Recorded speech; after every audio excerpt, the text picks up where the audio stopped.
Dear guests, please welcome Executive Director of the Nobel Peace Center, Liv Tørres.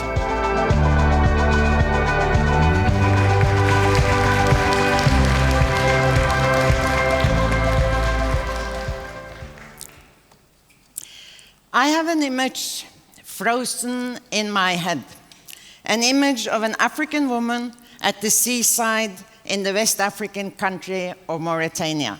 We're 30 years back. I had just landed during what quickly turned into the Senegal-Mauritania conflict, triggered by issues of drought, water access problems, and land rights. I still remember the tensions. Senegal threw Arabs out. Mauritania sent Africans out. Rapid armament on both sides. Borders disputed.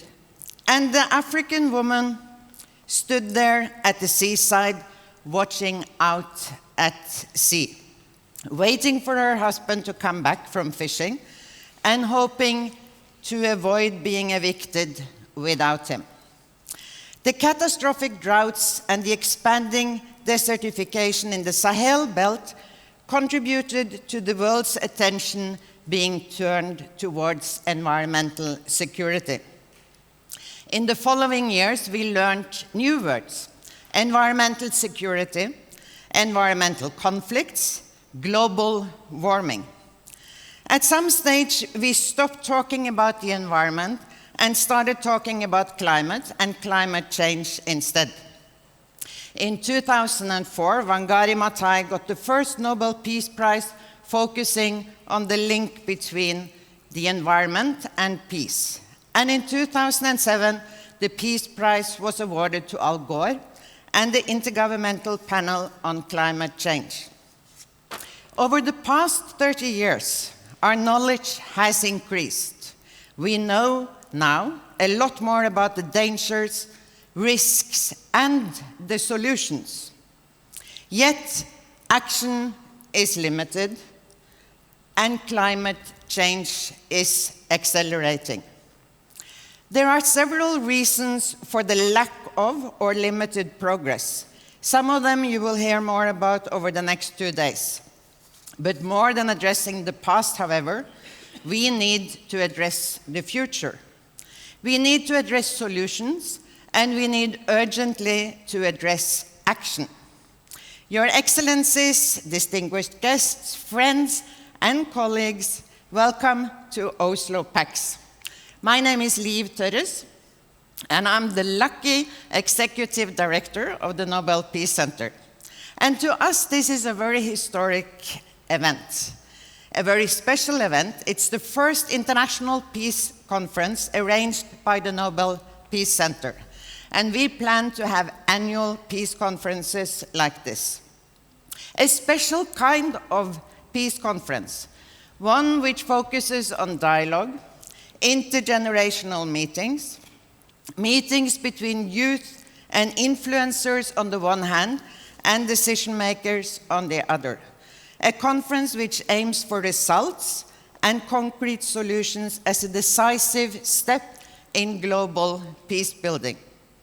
I want to thank all of you for coming, to those of you who have traveled far, to those of you who are linked up electronically, and to those speakers who, in order to save CO2 emissions, have remained in their lands at home and will be linked up on video. I'd like to extend a special thanks to Christiana Figueres for coming all this way and taking overall responsibility for the conference input. I'm particularly happy to see so many young people here today.